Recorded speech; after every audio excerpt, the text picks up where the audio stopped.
If you have ever reached a huge goal and felt absolutely nothing, this conversation is for you. We're talking about the world record holder who achieved the impossible, only to realize that winning didn't fix the emptiness inside. You will learn why the achievement isn't the same as healing and how one tiny pause can help you rebuild a life that actually feels like yours.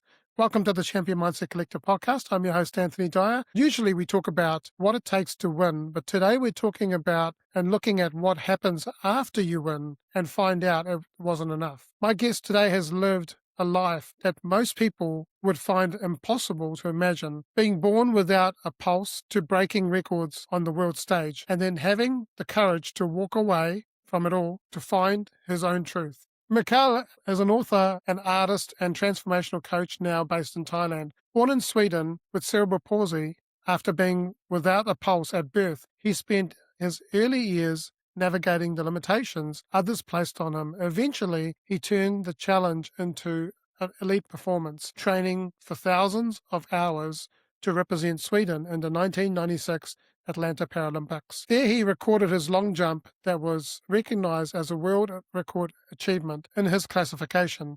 Despite reaching a pinnacle of sport, the internal fulfillment he expected never arrived. After years of living with chronic pain and pushing through the performance mask, Mikael left his life in Sweden to begin a deeper journey of internal and rebuilding himself. The path led to a creation of Mikael Avatar Method and the 1% Pause, a practice focused on small, honest daily choices rather than grand achievements. Today, he helps leaders and high achievers move from emotional exhaustion to inner freedom. Mikael, it's great to have you on the Champion Mindset Collective. Welcome. Thank you, Anthony. This will be a deep, interesting conversation with you. Thank you for Yes. inviting me. You're most welcome.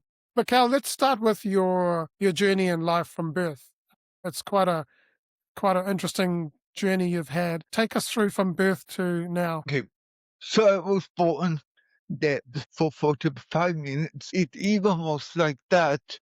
They gave up, so they put me among the children who was already dead.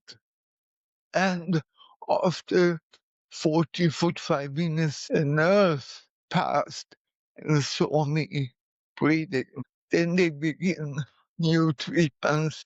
My mom thanked the doctor for saving my life.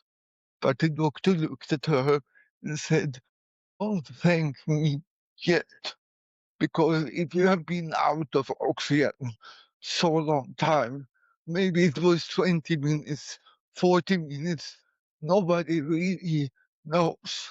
But the 5 minutes after 45 minutes. So what happened then?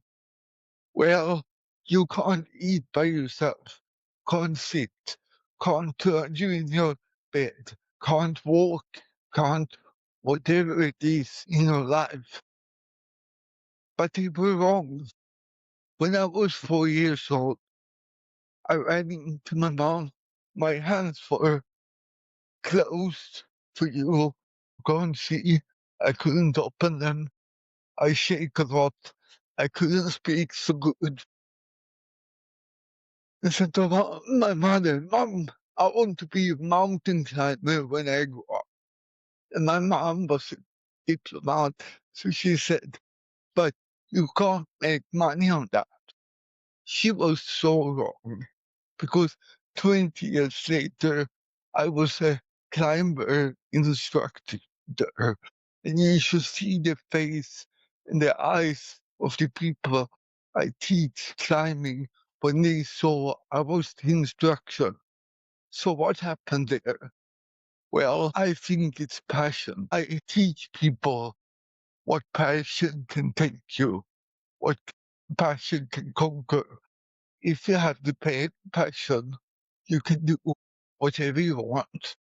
When I was 7 years old, I wanted to train judo, like throwing people. You have to balance, you have to open your hands, because my neighbor, he was training judo, and he was my best friend. And my mom said to me, "But that's not possible."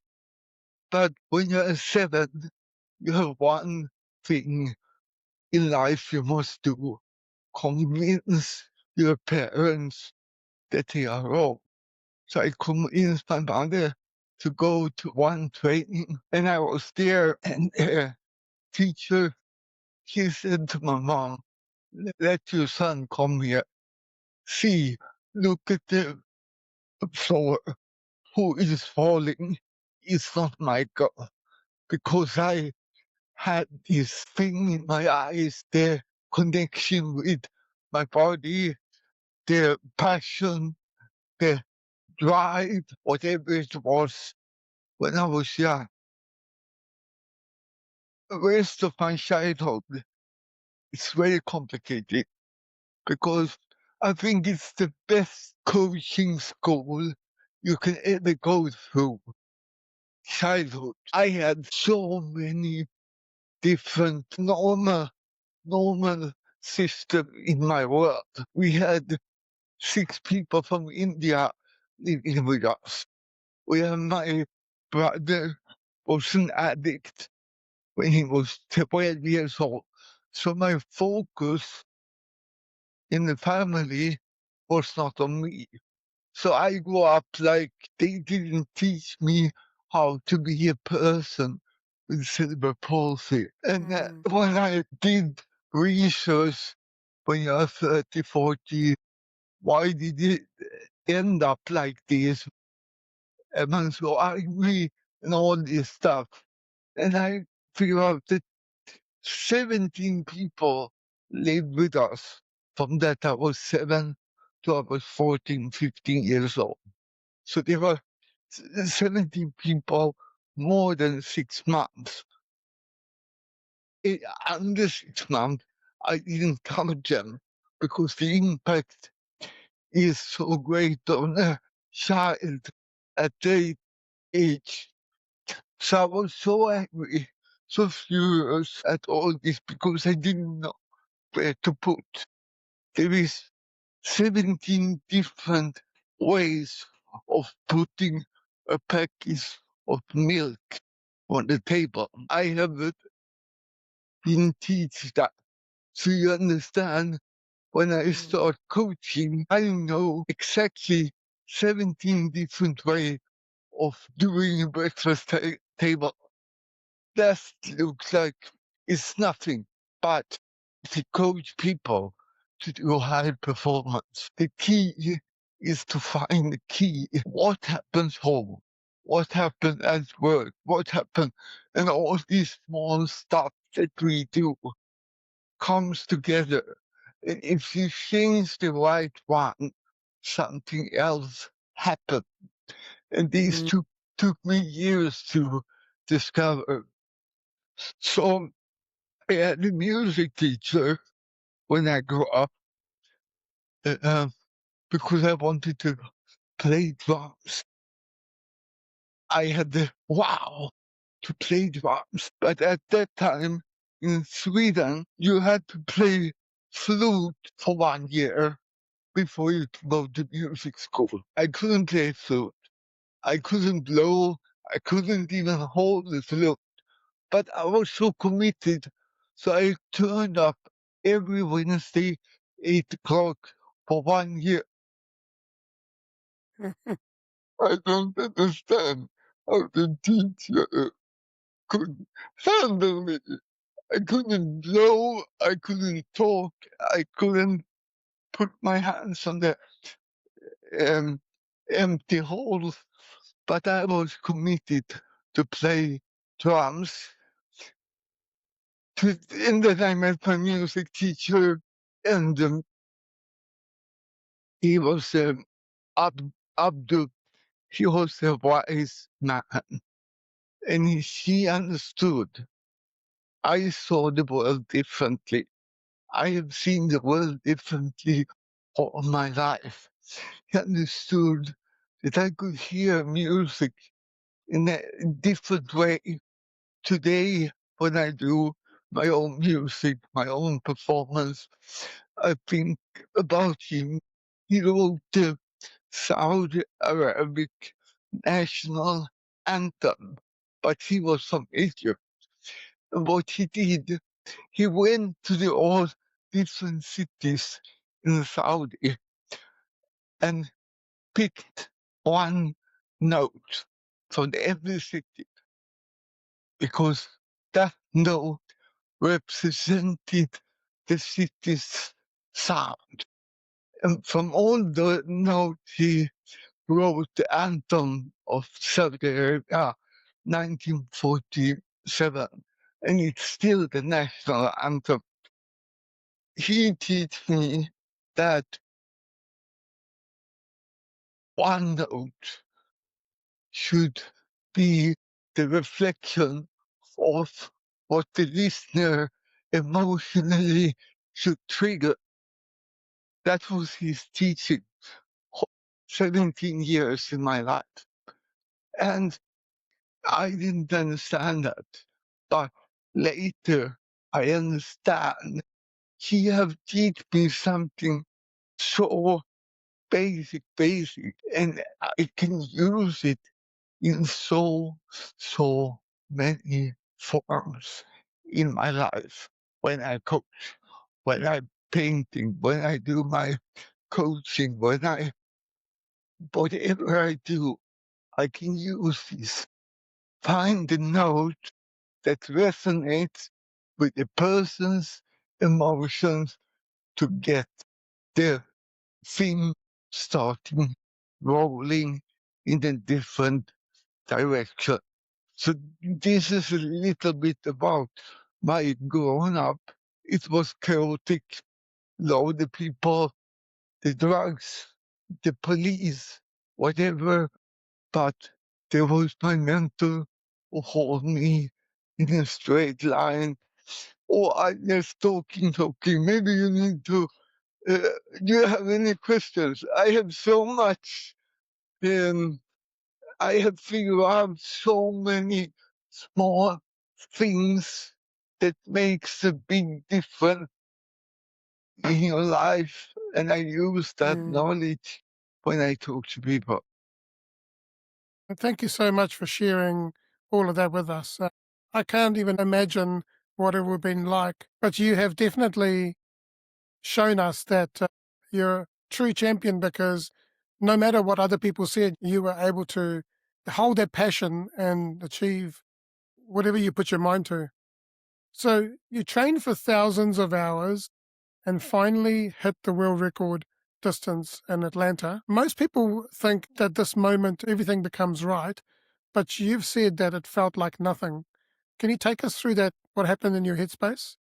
Yeah, I thought very much about this question because people want the glamorous answer, but there is no glamour from my point of view because I was living in this illusion that only if I break the world record, go to Atlanta, make my story, then my whole life would fall to place and I can live happily ever after. That's the movie version of what will happen. But really, when I came back, landed in Sweden at the airport, I looked at where is the magic? Where is the firework? Where is the thing that should make me happy, joyful, the thing that's connect everything to be perfect? There was nothing. I was so disappointed. I really thought that you have the magic bullet, or whatever you call it, that it would transform me to this peaceful person, but it wasn't there. And I was 2 years angry, and I stopped my sport career, not because uh, I got injured. I had some operation and it couldn't really fix it. And then I thought, well, I have done the impossible. I have been at the Paralympic. It was 68,000 people there. It was thunder breaks 3 times. And I came out the last time and broke the world record. All the 68,000 people were still there. And all the other sports in the athletic was finished. So I was the only one they saw on this big jumbo screen. I mean, I haven't met anybody who have done that. I have met a lot of people, sportsmen, whatever, but they haven't done that thing. It's so rare. It took me at least 15 years to understand what it meant to do that because I wasn't there. That wasn't me. That wasn't the Mikael Avatar that I am today. That was the Mikael who performing, who have goal setting, who have all these incredible training hours. I wasn't the best, but I trained 15,000 hours. Nobody else did that. It's like Michael Jordan. He wasn't the best, but he trained the most and he beat everybody because you have the mental mindset. The drive. I was so in love with sports. I mean, I didn't think 1 second ever from I started until I was there that I wouldn't do it. It doesn't exist in my head. And I still, when I look back, 4 o'clock in the morning, this big snow came down, dark, only the moonlight, and I was out running, went home, showered, eat breakfast, went to work, went to school or whatever. I did that every day for 17 years. Every day. And that's the difference. Most people do it for, if they're lucky, 1 week, 2 weeks, and then they think, oh, it's not for me. But probably it's because the passion wasn't there. The magic wasn't there. I told people the day I don't have the passion, the glitter, the stomach bubbling or whatever it is in your body, when that's gone, I'm off. And that day came and I just walked off and entered the cold, normal life. I knew nothing about the normal life. That was a short, uh, but I think it's interesting angle of a former world record holder. Mm. Michael, when you were jumping, were you jumping for yourself or were you jumping for everyone watching?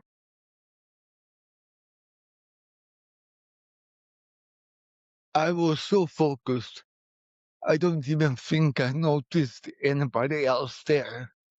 This is just a reflection of the many years. Wow, it was that many people. Wow. I mean, when I was the thing when you high perform, you block everything else Mm. out, and there is like a tunnel vision, and there were nothing could come in there. Nothing. It was so ego. Mm. But the magic thing is, I trained 15,000 hours Wow. for 6 seconds. It takes 6 seconds to make a world record. And I used to tell people, why don't they lock us in? That's crazy. That's crazy. But I didn't think about it in that perspective when I was there. And Yeah. in August, August this year, it's 30 years ago. So it's a long time ago. So I have really come in sense with it. I can reflect on it. I can really explain a lot of different levels so people understand. But I think anybody who has the passion, they can create masterpieces. Anybody. It doesn't matter how old you are, how young you are. Uh, I think the woman who has most world records in the world, she is dead now. She started athletics when she was 72 years old. She Wow. had never done athletics. And she did it for 14, 15 years. And every new age, she came to a new age group, and he broke the world record. And next year was because it was a new age group.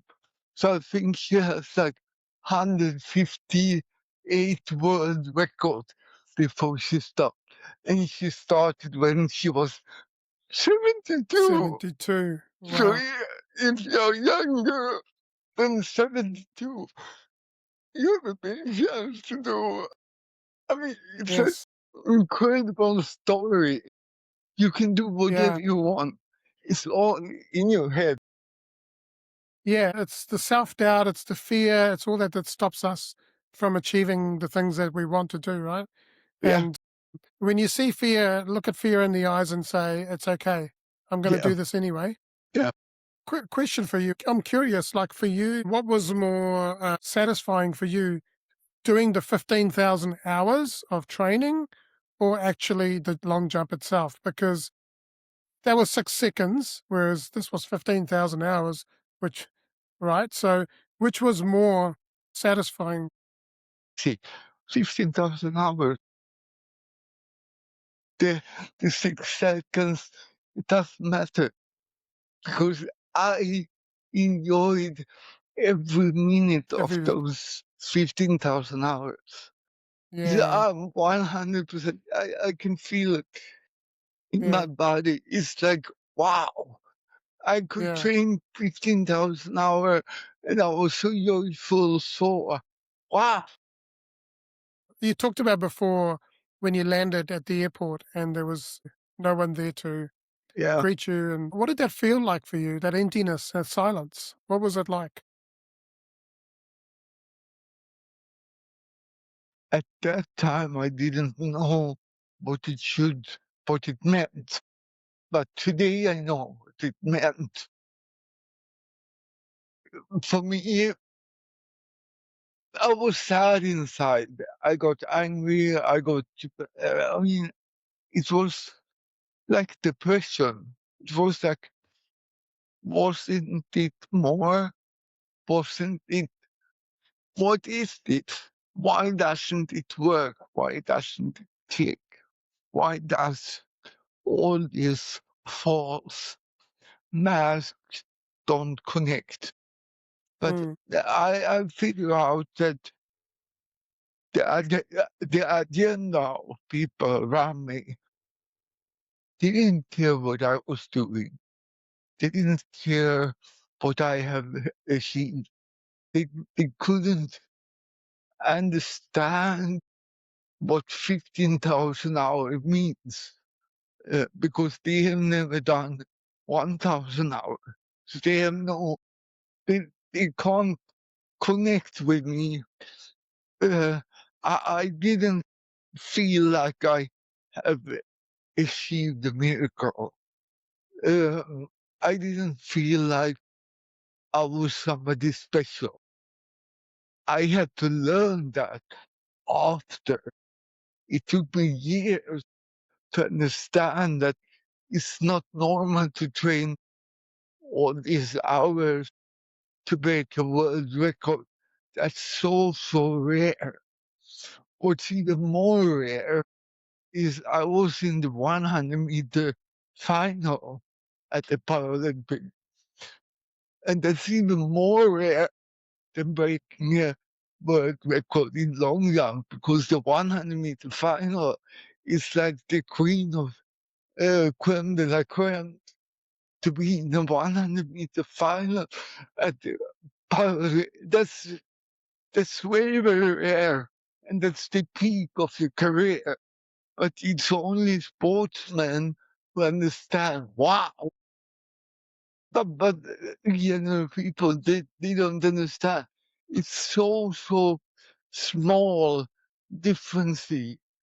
I had a friend, he couldn't qualify for this Swedish Paralympic team, so he had a double passport. So he moved to Spain, and I met him in the semi-final at 100 meter.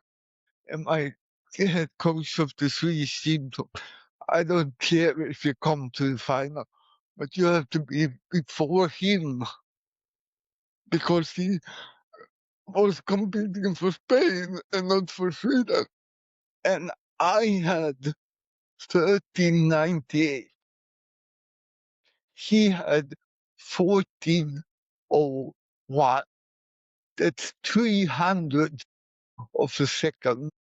And we Mm. had one guy between us at 1400. Those two didn't come to the final, but I did. That's, Wow.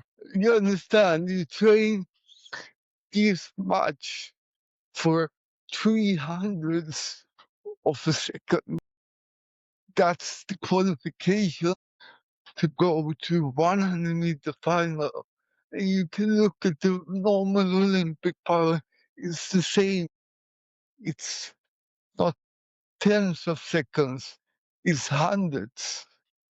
It's so small Mm. chance. But I Yeah. never doubted I should be before him. That's a mindset, and I hope we can have time to later to explain what I want people to understand. You can create this too. It's a mindset. You have to do the Yeah. training, yes, but it's the mindset that takes you wherever you want to go. While we're talking about it, let's talk about the mindset. Okay, Tell us about it. Mm. so the mindset that I see it, if you can have it in your head, see the picture, you can create it. And when you have it in your head, you can start to walk toward that goal. And if you have the passion, you will achieve it. If you don't have the passion, you will probably never start walking. And that's the thing with the mind. They can't see the difference if you're there or if you're here. So when you're thinking ahead 5 years, you can start acting now as if you were there. I have done a lot of experiments with this, teaching in Sweden. We had a bell, and when the bell rings, we are tell the group, stop and talk to, say hello to anybody in the room, and tell what you want to achieve in 5 years for 1 minute. And then we ring the bell, and they walk around the room. And then we said, when you ring the bell now, you should act as it had passed 5 years. And what would you say to your people now if we rang the bell? What happened? They straightened the body, they are total under control, and they were speaking like they have already achieved what they were talking 1 minute before. So the mind can't see the difference, the difference.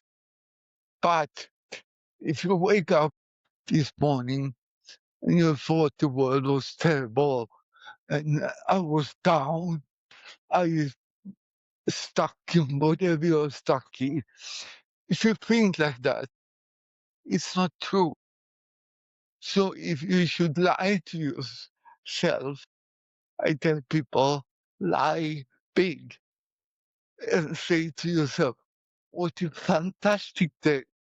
What a fantastic possibilities for me to learn something new today. It's the same lie, seriously, but it affects your body in a totally different way. So if you should lie, lie big and lie positivity.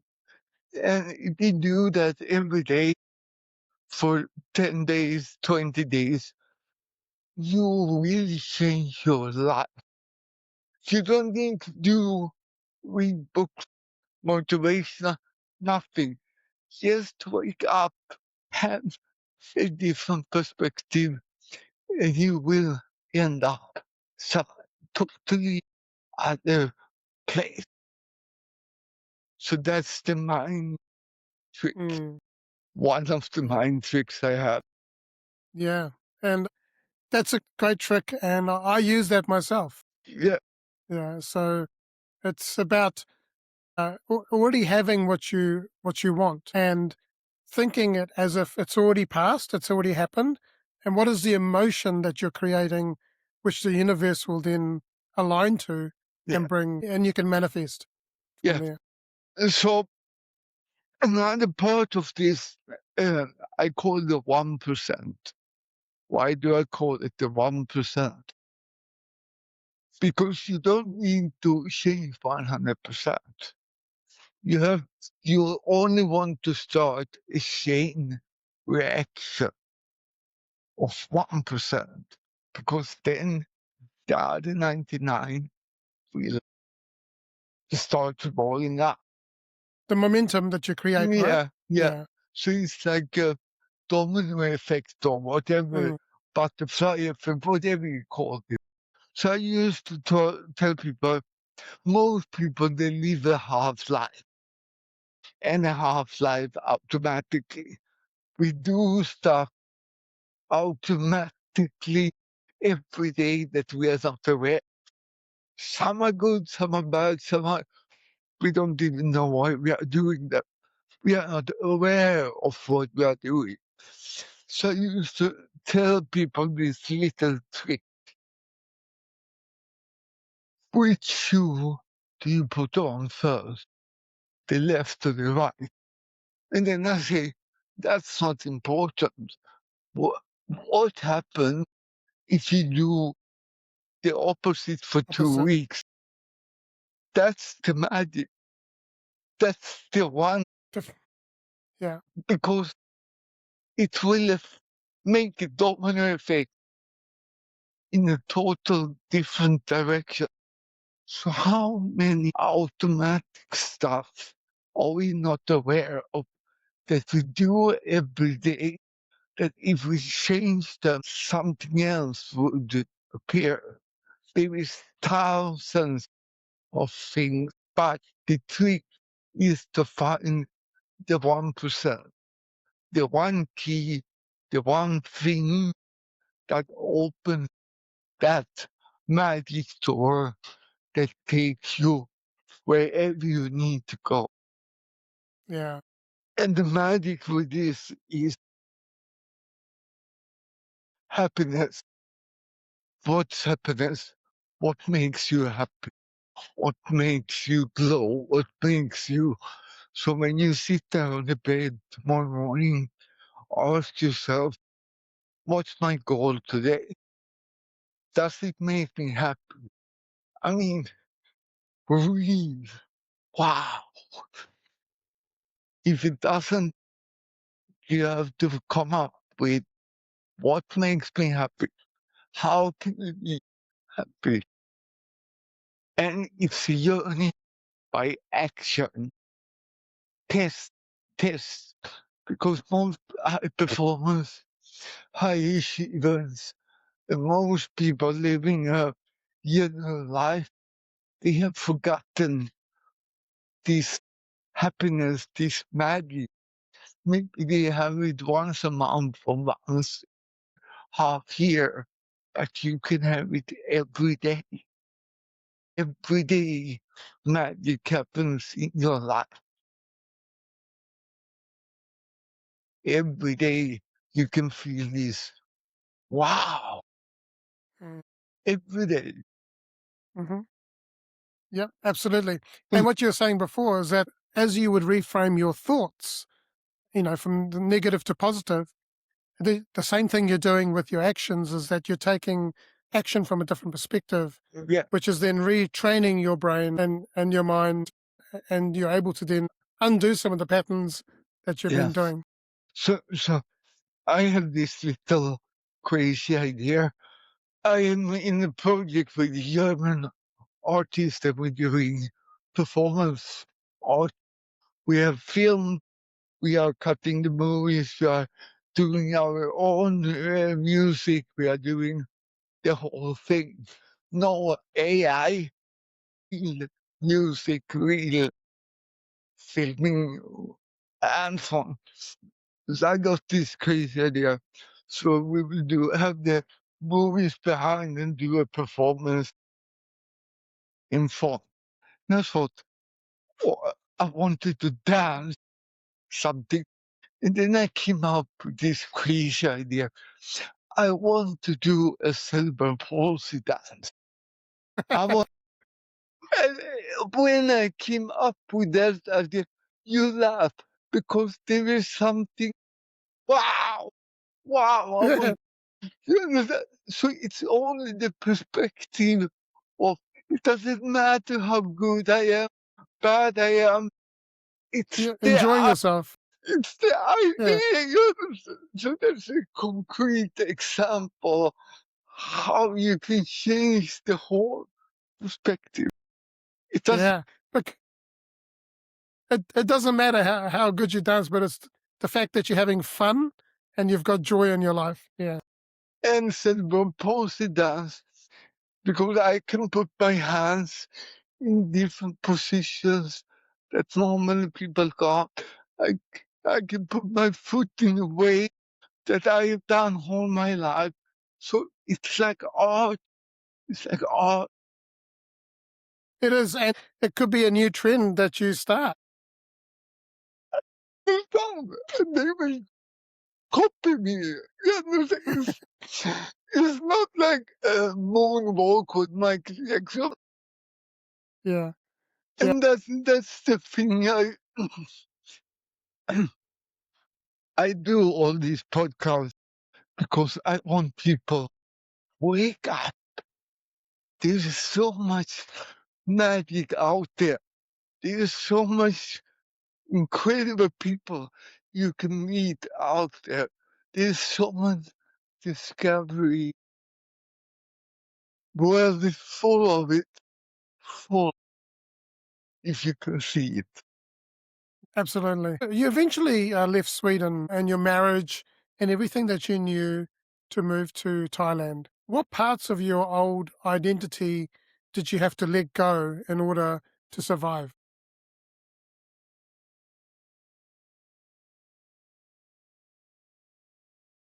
This is very interesting. First of all, I left Sweden because of if you have shake your body like I have for 40 years, you get a lot of pain. The muscles start to cramp. The cold weather is not optimal for a person with cerebral palsy. So I had so much pain and I came to Thailand on a vacation. And after 5 days, I was pain free. I mean, and I was like, wow. Mm, I mean, I didn't even understand I had so much pain because you block it off when you have pain every day. So I was like, wow. Then I came back to Sweden after 3 weeks, and I thought, and after 3 days in Sweden, even it was spring, I had pain again. So I said, nope, let's move to Thailand. So 3 months later, I left Sweden for test living, 3 months in Thailand. And then I went back for 2 weeks. I had some work to finish, and then I just left Sweden. Because I stand for something authentic. If I don't follow what I learn, can I live in country pain free because of the weather, the Mm, humidity, and the warm weather? If I don't do that, I can't coach people. I have to take the step. I have to lead the way. So when I came here, I started to think, okay, so what do I really want to achieve? I was 41 years old. What do I really want to do now? So I stopped everything. And if people call me, I said no, because I really wanted to find the core of what I stand for, the core of what I wanted to create. So I walk the beach every day, saw the sun go up, saw the sun go down, had my dinner with a great sunset. 1 year passed, 2 years passed, and after 2 years, I felt there was this something growing in my body. And after 5 years, then I was doing it. So it really took me 5 years to fulfill that emptiness that I had at the airport, that I had after the Olympic for many years, King's dinner or whatever I ended up at. It was like finally I could settle down. mm, What I needed to change here in Thailand. First of all, I thought I had figured everything out. I had been a coach for like 15, 20 years. So I knew how to change, but when I came out, I thought, wow, I knew nothing. I met people here on the street that have so calmness that I couldn't even create in my lifetime. They were so calm. And I was like, wow. People here didn't care about Paralympic world records because they live here and now. They live mm, in the present. They didn't care about neighbors or what the king in Thailand did or whatever. They were present. When Paralympic was on TV the first time, my girlfriend at that time told me, "Oh, you have been there," because then it was relevant in the now, but it wasn't relevant if it's not on TV. So I learned how to live here and now.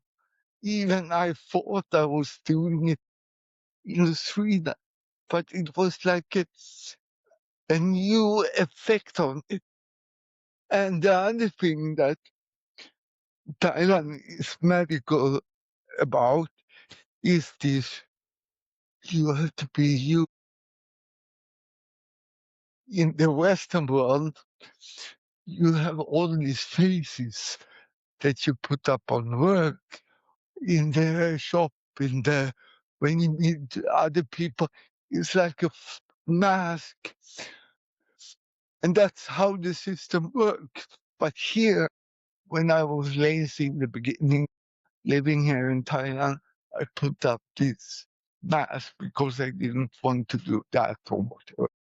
And it was like, what are you doing? What do you mean? But now you're hiding. They confront me directly. And I didn't even know that I was putting up this mask automatically without thinking. They were so automatically brain trained in my head. So that was a big discovery uh, to confront when I was in the beginning living here in Thailand. And Mm. to find this key, what do I want to stand for? What do I want to really create with the rest of my life? I had a chance to just stop everything and walk the beach. 95% of all the people I met that was trying to stay in Thailand, they left Thailand before 5 years because the purpose of their life, Thailand didn't fit. And they didn't adjust to Thailand, Thai living, Thai style, Thai awareness, Thai whatever. And they tried to create this fantasy that they thought they could create in Thailand. They want, especially men, they want to open a bar at the beach with the nice girls and the drinks and whatever. And I saw the bars open and they closed and they disappear. And next year, a new group of men came, opened a bar, had the, but it doesn't work. It doesn't work. And I met this guy who coached me how to live in Thailand. And Mm. he said to me, you are very, very different because, first of all, you adapt here, but you don't change. You have your art with you. You're still coaching people. You are you, but you figure out a new way to conquer the way you're living with the perspective of the Thai culture. I don't know if this answered the question. It does, yeah, absolutely. What was it like finally stop trying to prove people wrong? Wow, relaxed. I mean, I Mm. don't care. Mm. Really, I don't. I mean, you don't have to say anymore. Just like, but you have to stop me if I want to. I mean, 12, 13 years ago, I thought I must practice more English. I want to come out in the world. So I started doing YouTube movies. First 30 days in a row, then 100 days in a row for practice English. But uh, I have done, I think, 950 movies on all channels. But today I understand why. Because I'm comfortable with talking to you. I don't speak perfect English, but good enough. Get use of the camera. The equipment is paying all this technical stuff to do this. It's really annoying. But if you have a purpose, a passion to connect with people, you figure it out. You figure it out. But you have to do the practice, practice, practice. people don't do the practice. It feels simple, but start acting, start testing. Then you get this. You, you don't care. I don't care. Yeah. Yeah. Yeah. Some of the things you've shared today is quite interesting because I was listening to Lewis Howe's Greatness Mindset podcast, and he had this lady, a neuroscientist called Emily McDonald, M on the brain, and everything that she was sharing is exactly what you've been talking about. Wow. So, so it's like I watched a whole hour and something long video, and then talking to you. So it's almost like synchronicity. Wow. So Thank you. yeah, I mean, most people who hear me the first time, they think, oh, sorry, he has cerebral palsy. That's the first 5 minutes. After 15 minutes, they thought, he is quite clever. To 45 minutes, they have forget I have cerebral palsy. And they start to listen to what I'm really saying and what, I mean, I did 10 years as a biofeedback assistant, as to a professor in mental training. So I've done studies, I have been a researcher. So that's maybe you recognize the way I tell the story. But the trick is, I am just one layer more. I can tell the same story as the lady you have listened to, but I have a layer on top of that because I have cerebral palsy, because I broke the world record, because whatever I did, it's a new angle, and that angle may be more easy, can open doors for the people listen to the, and that's why yeah, I do this. I want yeah, people to do something, whatever it is. yeah, exactly. When you left Sweden to go to Thailand, what was the hardest part for you to leave Sweden? At the moment, I don't know. But if I look back from 17 years ago, I left Sweden. It, and if I reflect from now, it was the stupid thing I could do. Because at that time, I was successful, not only sportsman. TV was calling. I got there speaking against engagements that paid 5,000, 10,000 euro. I mean, I was starting to make money. I was starting to go up this ladder of successful in another field. I was coaching on a high level and I just let it go. But it was the best decision I have ever done in my life because now when I'm coaching, now when I do public speaking, I have a more profound ground.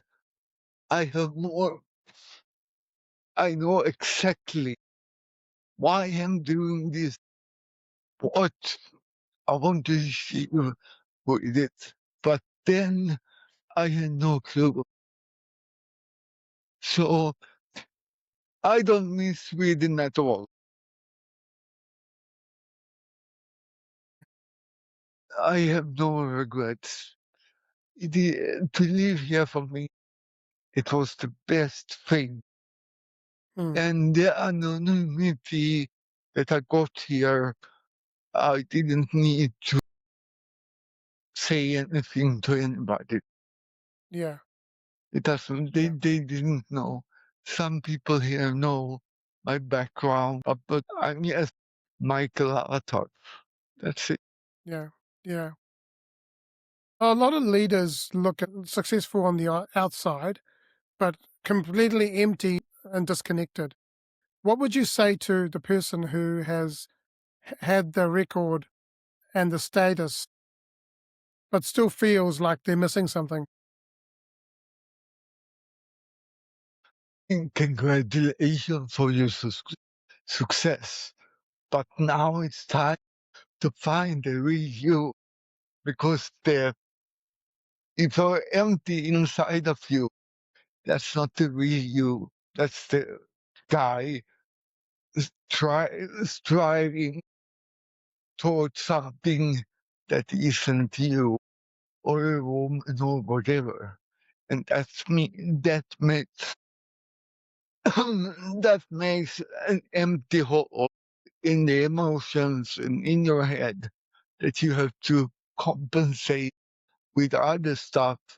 And then if you have done it too long, you jump into a new project, a new glory, and to try to find to fulfill this. Stop that. Just be you. Take a step back. You are good as you are. You only need to break the world record one time, not 20. But many Yeah, people want to break it. One more, one more, one more million, one more, whatever they want to achieve, but it will not fulfill the lack of emptiness. yeah, yeah. How do you help someone see that they are successful, but actually not alive?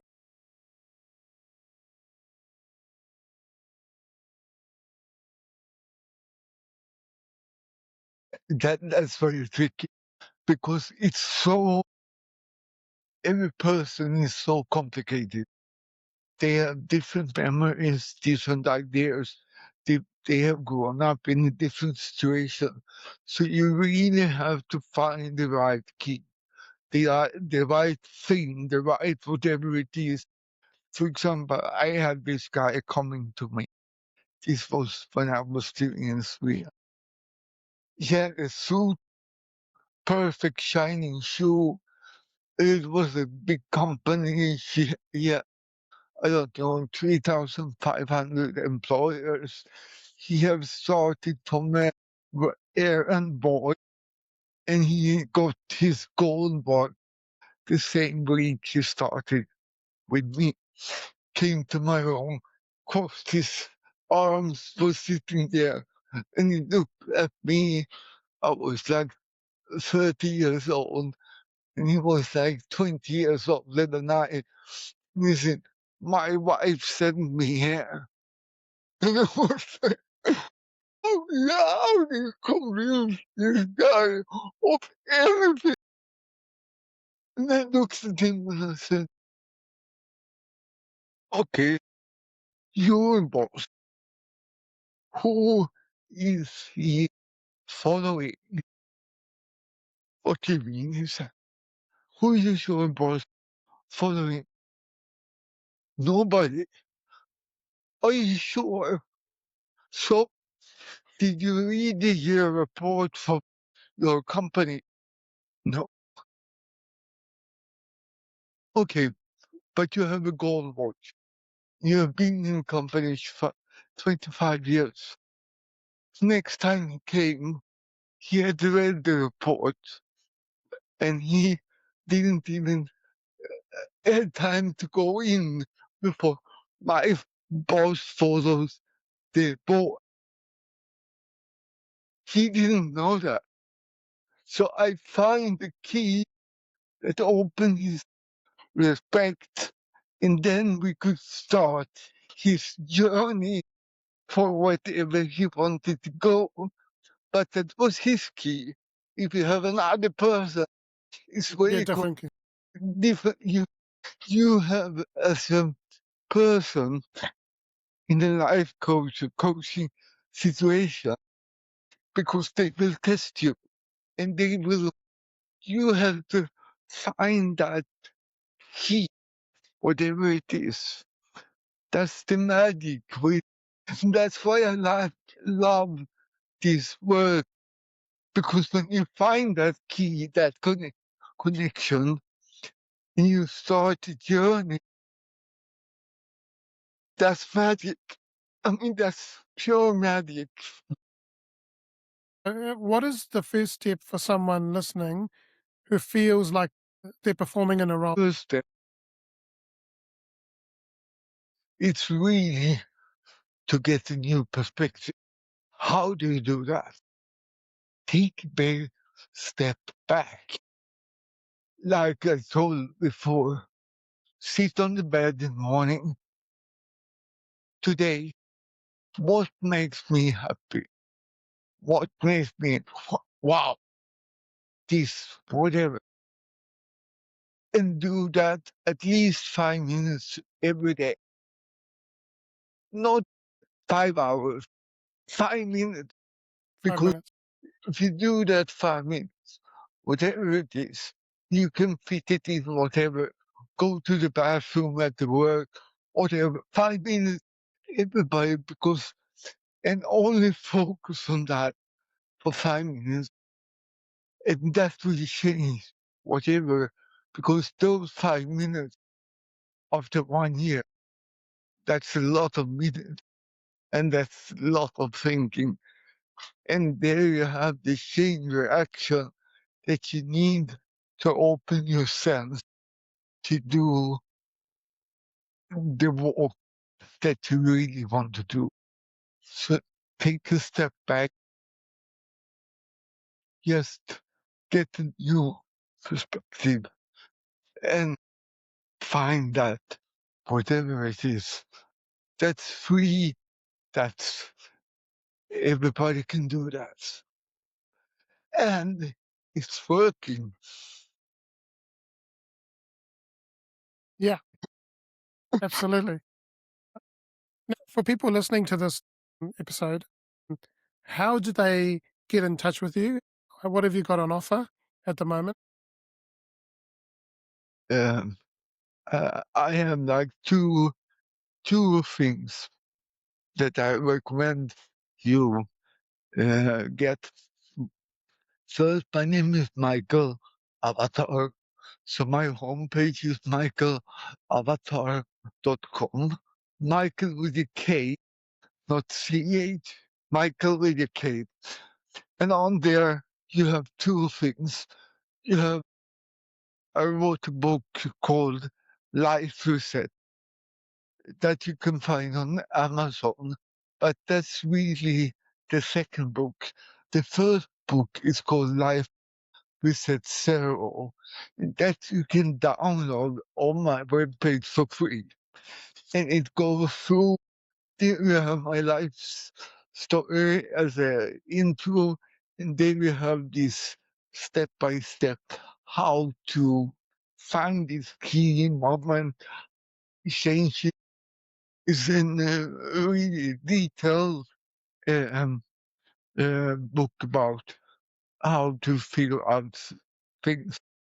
Then I have an app that I have created.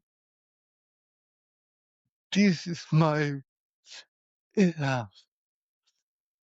I had notes, poems, diaries, and all this stuff that I have written down for like 30, 40 years of coaching. I started coaching people 70, so it's like long time ago.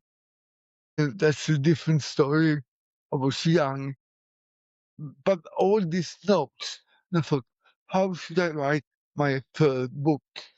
And then I thought, my friend had a building an app, and I thought, oh, I want to do an evidence-based app, how people from day one to day 108, step by step, can listen to this small 1 minute thing every day and get the perspective, a reflection, write a few key things in the notes, and step by step train your brain so you can see more of your life from this perspective of my note as a person with cerebral palsy.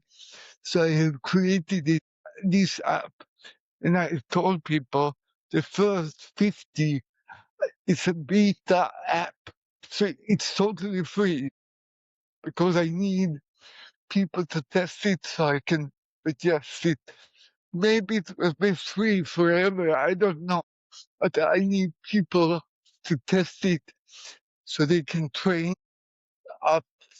And it starts really with take a deep breath, relax for 30 seconds. And after 5 days, I think it's 1 minute. After 10 days, it's 2 minutes. After 90 days, it's like 30 minutes. So step by step, train you to take a step back, reflect, and really reflect where you're going in your life. Mm. Evidence-based is means that there's scientifically studies what happened after 7 days, what happened after 20 days.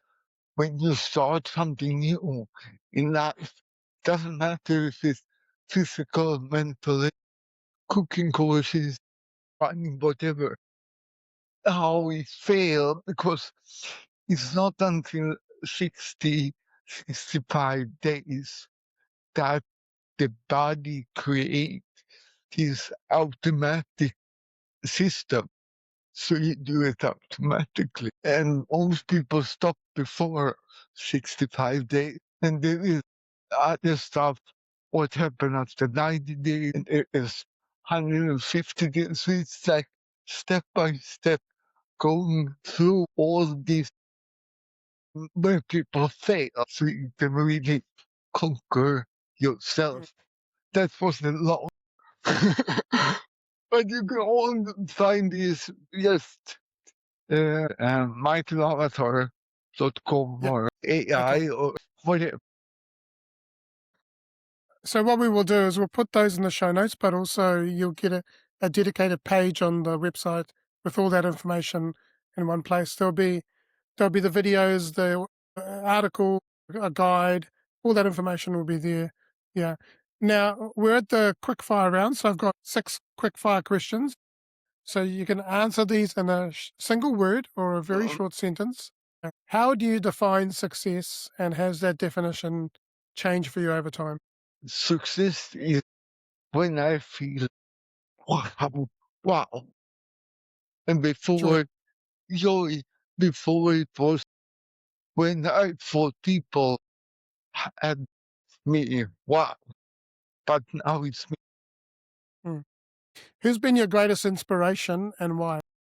Abdel El Hadid, who wrote the Saudi Arabic national anthem that I talked about before. Okay. What is something that you believe that others may disagree with? I believe that the more you are yourself, the better happiness you will achieve in your lifetime. If you could go and give young Michael one piece of advice, what would it be? Never give up. What is one message you'd like to share with the world? Never give up.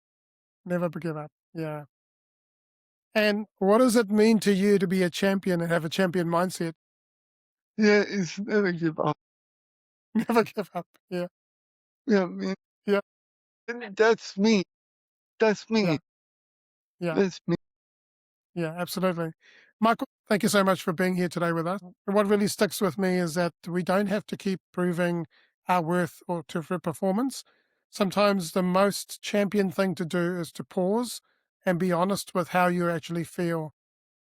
And I think a lot of people listening will find a lot of peace in that 1% shift. If this episode has resonated with you, then please share this episode with someone who might benefit from this as well. someone who's struggling with the performance mask right now. And you can find of all of Michael's details on the show notes and also on the episode page on the Champion Mindset Collective. If you are going through a difficult time, a career change, a life transition, I'm creating a program called the Champion Reset.